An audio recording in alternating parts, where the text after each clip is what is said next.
Welcome to Elevate Springfield, where we will dive into strategies and stories that help you rise to your full potential. Each episode, we'll talk about how you can take intentional steps to elevate your life and your business while making a meaningful impact on those around you. Along the way, we're going to bring in the change makers from our community that are already elevating. We'll bring the actionable strategies, you bring the discipline and follow through, and together we can elevate Springfield. All right, let's go, Springfield. Time to 10X, time to level up. Hey, you are listening to the Elevate Springfield podcast, coming to you from the Big Dog Construction Studio in beautiful downtown Springfield. Robert Farrell here, certified 10X coach, speaker, and mentor, here to bring you actionable strategies. You bring the discipline and follow through, and together we're going to elevate Springfield. Well, hey, you are listening to the Wellness Upgrade on Elevate Springfield, where we're going to bring you specific strategies to help elevate your health and wellness. Hey, if you're not elevating your health and wellness, you're not going to be able to elevate in all other areas. This is the baseline. You know I'm passionate about it, and you know that's why I brought this segment to Elevate Springfield. We want to thank our friends over at Shudokan Karate Club here in Springfield. Sensei Dennis and his team, over 50 years in the Springfield area. Traditional karate, teaching self-discipline, confidence, community. Traditional, powerful, real. That's Shudokan Karate Club here in Springfield. Check them out. ShudokanKarateSpringfield.com. We're going to get right to our guest after the break. When I first walked into Shudokan Karate Club, I was just looking for a way to get stronger, but what I found was so much more. Here we train in traditional karate, the real stuff, passed down through generations. Every punch, every kata has purpose. I've learned self-discipline, confidence, and how to protect myself.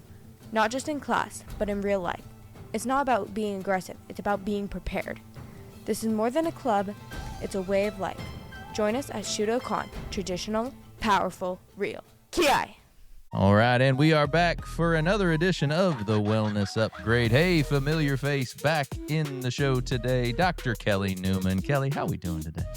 Fantastic. How are you? Well, I'm great. Appreciate you coming back again. No, well, thank you for having me. Beautiful outside. I mean, just absolutely gorgeous. I almost want to just be like, hey, let's just pack it. That's let's right. just walk it. Let's go on location here. Let's go on location. I do those. Cast, Yeah. man. Could do that. I'm telling you, we'll just Strap it load up to the backpack. somehow. We could do that. Oh. Easy.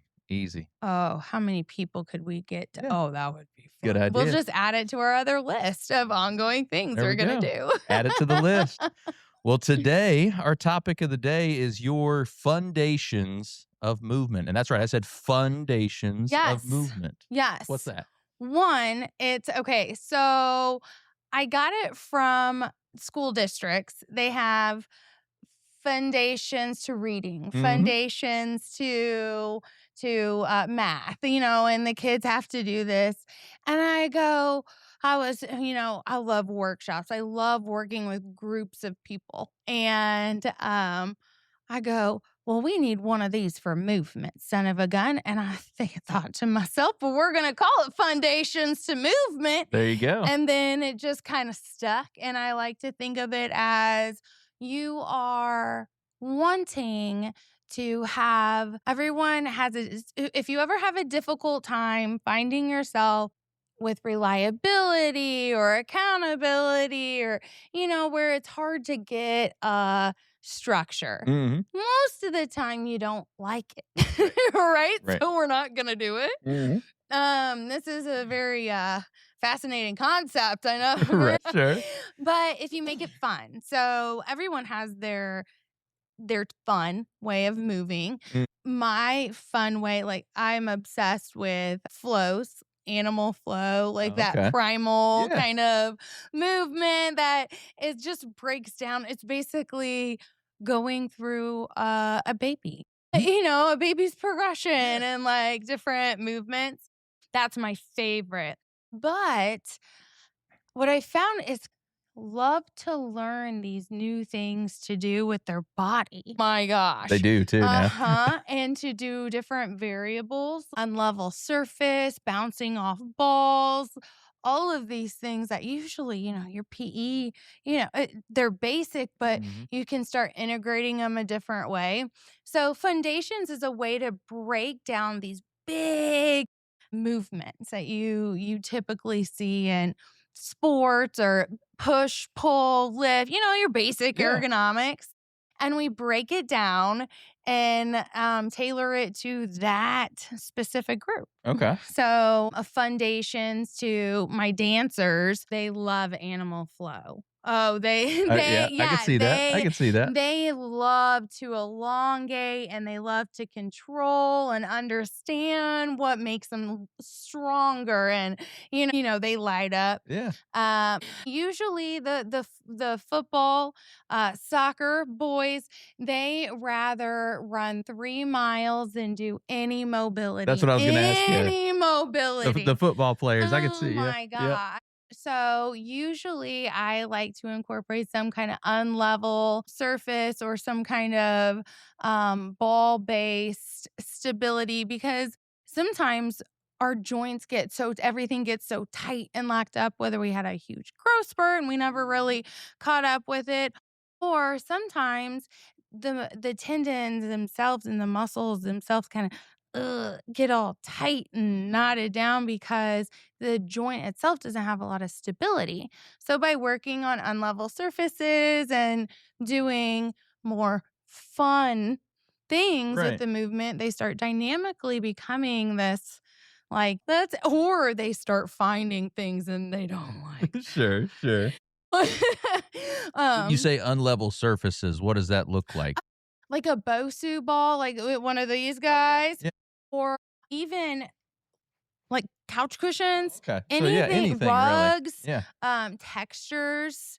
There's all kinds of ways to putting one hand over one eye, or even doing like multi cognitive functioning while doing something, while is counting backwards from 20. Tell me 5 colors, and now reach down and touch the ground, and really challenging your brain just a different way throughout movement. That's interesting. It's so fun. That's cool. It's like one of my favorite things. Yeah. And when you start breaking down movement, you start loving it again, because you realize it's so complex. Like you're just here for the fun, for the ride. That is so cool. For the football players, I played football when I was in high school. Oh my gosh. Yeah, I mean, run me through a little bit more on what you would do with them. What do you do? Ready? Oh, what are we doing? We're standing. Okay, so stability, they're all about hitting hard, right?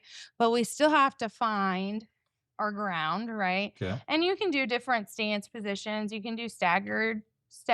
You can do whatever your set position is, but here's one. Okay, hands. Yeah. So one, we have connection, right? Always important. You have to be able to trust your teammate. So kind of push into my hands. Yeah. And if just from there, you're kind of waking up your brain. Yeah, there you go. Yep. Now, hips go back like you're deadlifting. Goal is to keep your arms as straight as you can as you go down. Yep. Keep those elbows straight. Yep. Ready? Look at that. Go down. Uh-oh. Go down, touch look at the screen. Yeah. Now, keep going down, push into my hand. Now you gotta drop down.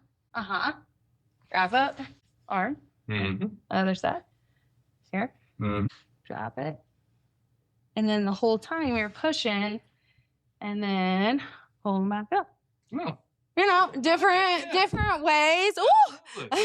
Different ways that you can incorporate mobility-based dynamic calisthenics. Yeah, and just have fun with it. Like, the older you get, the more little variables you can put in. Like, I'll have the boys do it on a ball.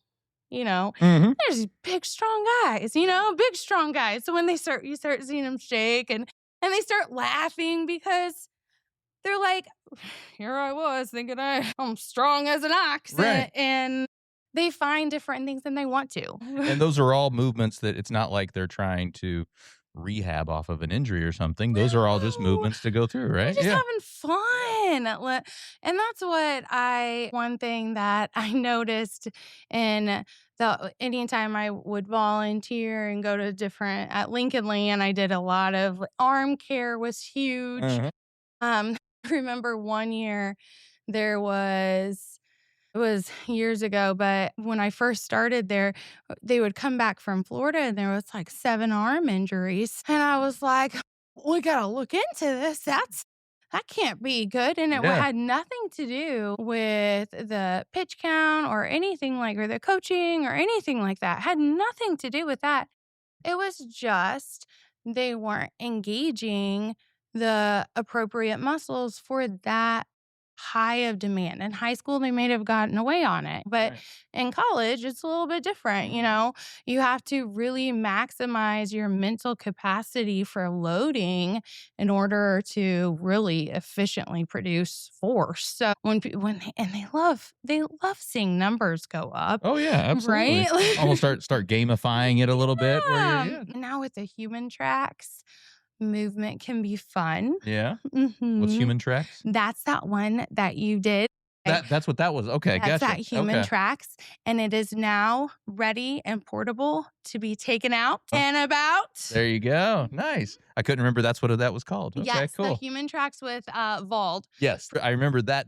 I remember Vol, but I didn't remember the human tracks part. Yep. That's a big hashtag mission to move. Hmm? We've talked about this Yep. before. It is one way that if you're involved in kind of the mission, you get a profile developed. And you get access to exercises and different templates that help with overall just knowledge. Remind everybody what the human tracks is, what it does. Oh, So we did it on the so- show a few months ago, or not too long ago. But yeah, remind everybody what that does. Yeah, so it is movement analysis, which basically is a fancy word for, and you may see different kind of AI based technology. This is different because it not only picks up on that specific joint of what it's doing, it also lays out all the compensations that occur in a template. And then you have a nice little handout with a picture, and you can start visualizing some movement impairments that everyone has. Yeah, and I think you pointed some out to me that I had that day when I did it. And it's totally okay. And I hate when people want to hide these imperfections because to me they tell a story. Your pain tells a story, or you're working hard, or there's so many cool things that can come from movement and listening to others and their stories and how it can touch you. So the human tracks basically can do upper screen, a lower screen, basically everything you do. You need physical therapists are so great because we measure joints and we can understand what muscles activating, what's not. And but when you do a whole body, because we treat the whole body, I would call it more of a wellness model before you need that hands-on care. Because if you have 160 degrees of shoulder flexion, normal's 180, where are we lacking range? So we go into, well, how do we figure that out? Well, now we have equipment that can not only test it and measure it, but it tracks it. And then it also gives you an idea of any other parts that may have been missed. And it's basically a fun little thing that you build. It's your own movement profile. And there's different variables. Single leg stance, you can stand on one leg and it tracks your how much your center of gravity goes and your force tracking, basically. We did the single leg one, didn't we? I'm sure I remember doing that. Because, a lot of the times we have shoulder pain, all of this. A lot of the times it stems from the neck. So making sure we screen the neck a little bit more efficiently. It can kind of give you an idea of where your shoulder position is here.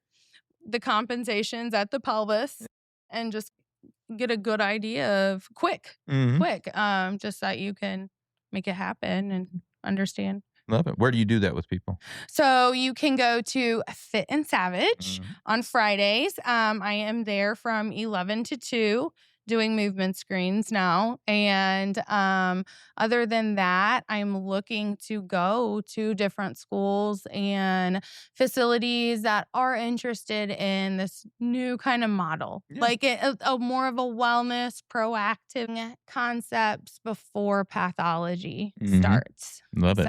So that 11 to 2, do they have to have an appointment, or is it just walk in and say, hey, Kelly, how we doing? It's a demo. Okay, cool.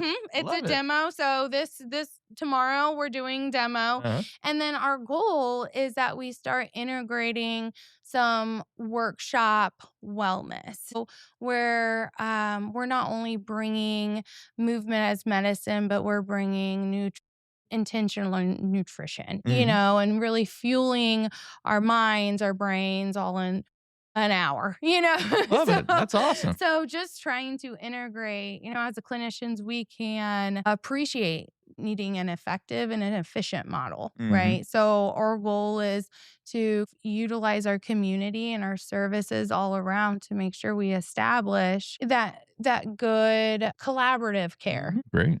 So back to the foundations of movement, you mentioned a lot of different athletes that you work with. Is there any one particular sport that you work with a lot more than others? Oh, no, I love them all. No? All of them? Okay. I'm just curious if there was one that tends to come to you a lot more. Most of the time, it is, it's almost like a challenge. So throughout the years, Kelly, here's a female wrestler. Go. Okay, perfect. Here's a fencer. And you get to learn this whole new sport. And for me, it's all about integrating movement and understanding it. So you're basic in my head, you might just see someone's doing their sprawl or whatever, but for me, I'm seeing angles. You're seeing everything about it, and where everybody else is just like, yeah, that's it's so, and it's such a cool thing to be able to see, like, pitchers. I love watching pitching, but I love watching catching too. And gymnasts have every sport is so special in some way that I find their movements so intriguing. You mentioned pitching and the gymnasts too.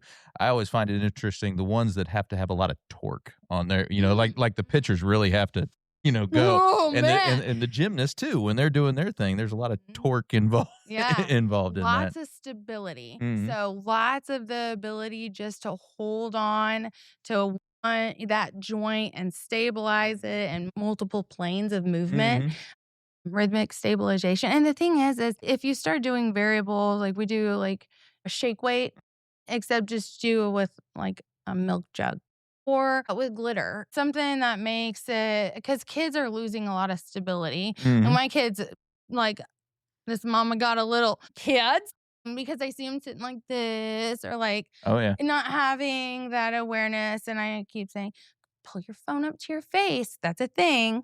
Like, it's a thing. I will annoyingly go around the house saying, get your phone up to your face, get your phone up to your face. Because when they drop, there's so much that happens here. Oh yeah, just rolling. Yeah. And if you watch, the genetics are going to be changing. Yeah. Do you have the What's pinky? This? What? The pinky, like, jink? I don't think so. Do I? I don't know. Oh no, yours isn't bad at all. But if you look at someone who's on their phone for a real, like, this is the new abnormality. Oh, it does a little thing here? There's a little, so you can kind of see mine does. Yeah. Right? I don't have it yet. There we go. Kudos to me. It's the fifth digit check. Right. Oh, you are on your phone. Phone too much. I see that pinky. Yep. Right. That pinky tells me I'm judging your pinky. Yeah, I get it. Well, let's maybe outside of athletes, just people at home. What are some foundations of movement that they could do? Hey, today I'm going to try this. Absolutely. The big balls, the big Swiss ball. I know everyone's scared of it. If you are, they make chairs that are based with it, so you don't feel like you're falling and you can actually hold on to it. Those are great that is what I utilize to make sure, because when you sit a long time, sometimes you have a tendency to atrophy. You don't use it, you lose it. Having a ball not only helps restore confidence, but it's utilizing those tonic stabilizers are the ones we use consistently throughout the day. But the bounce, who doesn't love to bounce? All fun. Yeah, everybody can get into a little groove doing and that.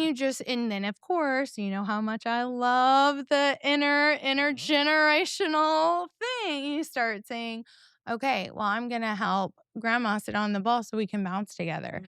Or there's my mom and dad. Absolutely. They have so much fun whenever I make movement games with the kids that they can do, because they are getting it as much as they would hate hearing it, things are getting harder, but so they avoid working on their balance. They avoid working on these things because it's not fun anymore, because they're losing a part of that and they don't want to admit to it. That's no. Right. But it's okay, because you can always get it back. The brain is beautiful like that. But I think that's where it comes to the pride. Sure. It is okay, and understanding that your body moves uniquely yours because it tells a story. For me, I've had multiple surgeries. I think most athletes have had a surgery. Sure. Right? So still having fun ways, like bouncing on the ball, having a ball and having 2 kids run at it and try and like that perturbation. Yeah. Or doing a squat gently. One of my favorite ones. The kids loved it in the clinic. They would jump up and then you like hit them with a ball and then they have to stick it. Yeah. Or they have to stick it and then run and go get a tennis ball or something. Go around a cone, and I love cones. Yeah. So, the kids would love that stuff. Yeah. Absolutely. I mean, that's because rehab can get boring. Mm-hmm. It's so boring. It's great, don't get me wrong, but sometimes it can be boring. Having these fun little things also helps the healing process. Love it. Foundations of movement. Foundations. Have fun with it. Let's go. Well, remind everybody, if they want to work with you, where do they go to find out more about you? So any of the social media at Kinematics with Kelly. But you can go on to my website, www.kinematicswithkelly.com, or you can just text me at 217-331-4700. Absolutely. Or if you're listening to this on drop day, which is Friday the 20th, you could head over to Fit and Savage. See Dr. Kelly Neumann over at Fit and Savage 11 to 2 today. So Perfect. Anything else for today, Kelly? No, that's it. Thank you so much again for having me. Absolutely. We're going to be doing it more. Yes. You know that. All right. We're going to let Dr. Kelly Neumann get back to elevating Springfield. But for the rest of y'all, we'll be right back. Hey, Springfield. When it comes to reliable, high-quality roofing, you don't want to leave things to chance. That's why you should reach out to Acosta Angeli Roofing, your local roofing experts serving Springfield and surrounding communities. From quick, dependable repairs to full replacement, from residential to commercial, they are your trusted pros. Call them today at 217-993-2748 or visit their website to book your free quote and inspection. Don't wait. A little leak now could lead to major damage later. Trust the local experts, protect your home, and get peace of mind with Acosta Angeli Roofing. Well, thank you for joining us today, everybody. Appreciate you making us a part of your day. Hope you're enjoying these quick hits of actionable strategies here on the Wellness Upgrade on Elevate Springfield. Thank you again to Shudokan Karate Club. Hey, take what you learned today. You bring the discipline and follow through, and together, that's right, y'all, we're going to elevate Springfield. Be great. Looking for expert tree care with hometown integrity? Look no further than Sangamon Tree Service. They're your trusted local pros, delivering quality workmanship, exceptional customer service, and fair, honest pricing every time. Whether it's trimming, removal, or storm cleanup, their team brings professionalism and care to every job, big or small. Call the name your neighbors trust, Sangamon Tree Service, or visit them today at sangamontreeservice.com. Sangamon Tree Service, rooted in quality, built on trust.